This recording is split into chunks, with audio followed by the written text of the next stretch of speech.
25 years ago today, the episode Appointment in Crime Alley aired for Batman the Animated Series, September 17th, 1992.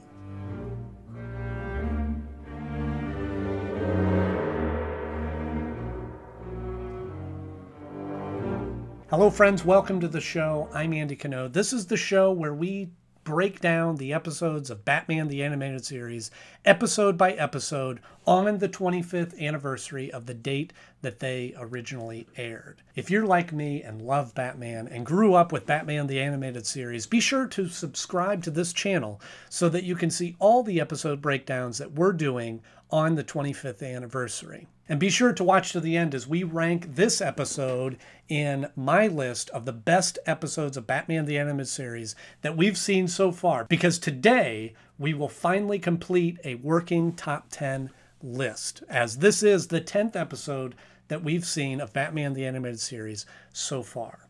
Trust me, when the hands on our watch hit 9, boom. So let's get right down to it. Appointment in Crime Alley.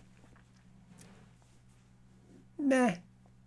I remember watching this one as a kid, and there are aspects of it that I really enjoy. There are elements of this episode that I think are important to Batman, that are important to the story, but I felt like they were not well executed. And I know I may not be in the norm in saying this. When I was looking up this episode falls in some people's list as one of the top 10 episodes of Batman the Animated Series ever made. But on the other hand, I was reading some reviews that people were agreeing with me that it really was not one of the better episodes.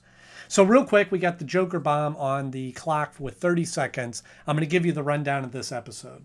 We see a return of Daggett as he wants to blow up Crime Alley to demolish it and rebuild a new mini mall industry and make some more money off of this rundown area.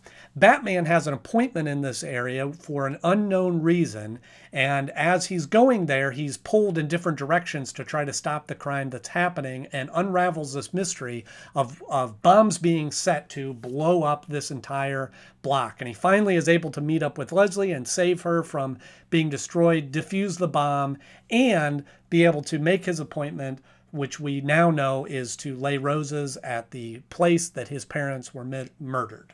You don't want to be late for your 8 o'clock appointment, sir. Have I ever been late? Let me start with the reasons that I like this episode. One is we get a little flavor of Batman's history.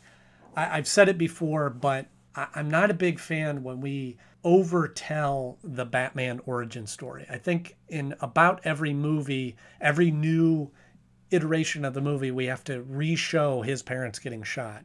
I get it. I understand that that moment is very crucial in understanding Batman, that is what shaped his future, that single moment. So it's important to put into all these different stories. For that reason, I'm glad that they put it into this episode, but they did it in such a way that didn't feel like we were just watching that same story again. They did it through some newspaper clippings, and then at the end we see that him placing the roses where they had been killed.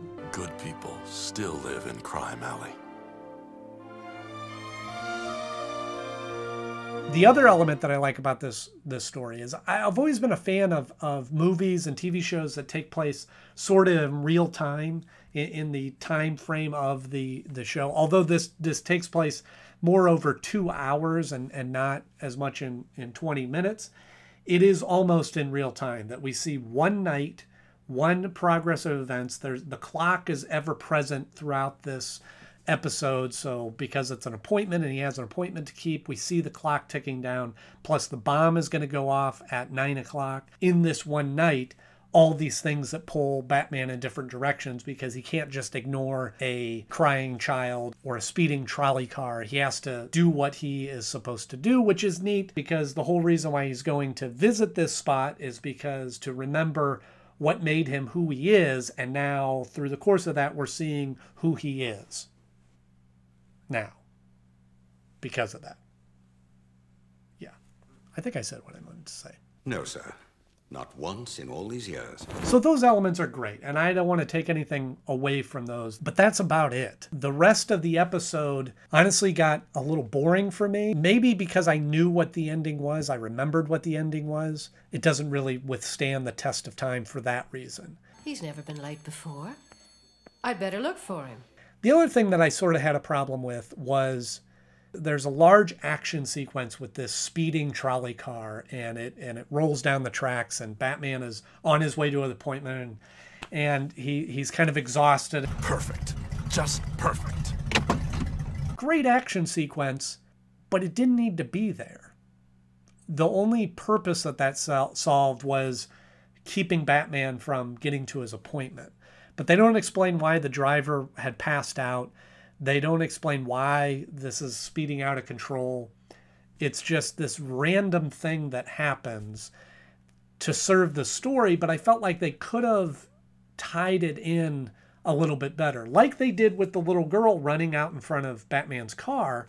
There was a reason, Batman's car, the Batmobile, where she runs out, but there was a reason why she was running out, and it tied into the overall story, which opened up the elements of him trying to stop this bomb from going off. Those men in my apartment, they'll hurt her. I climbed out the window. And then at the end, we see the explosions go off, buildings are lost, and at first sight, I'm going, well, he didn't even stop the bomb. He didn't even stop this explosion. And then we cut back to Batman walking out of the smoke with the henchmen that were setting the bombs, and then just in a matter of a few seconds explains, I defused the bomb at the hotel. All your punks managed to destroy were a few condemned buildings.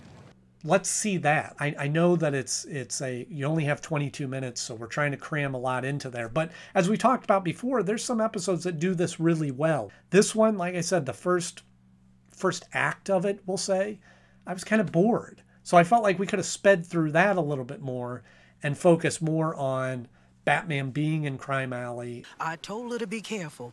Bad things happen to people in Crime Alley. I know.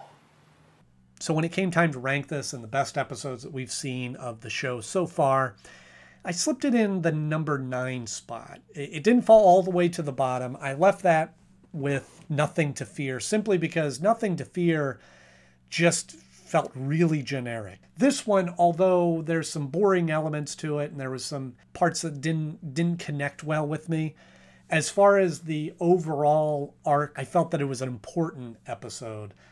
I just didn't think it was really well executed. So we now have a full top 10 list so far, and I'll continue to cultivate this as the show goes. You'll do it. Who do you think you are? Oh. So I'm curious to know, what were your thoughts of this episode? Does it rank high on your list or low on your list? I haven't found too many people that thought this was kind of a middle ground episode. It's one of those that either loved it or hated it. So let me know in the comments below what your thoughts of the episode were and why. I won't ask twice. Again, if you enjoyed this episode, be sure to click the like button. I always appreciate seeing those likes come through. And if you haven't already, be sure to subscribe to the channel because we have a lot more episodes of Batman the Animated Series to come that you do not want to miss. Now, tomorrow, we're going to be talking about an episode that I do have very fond memories of, and that is POV. We'll see you tomorrow. I'm Andy Canode. Thanks again for watching.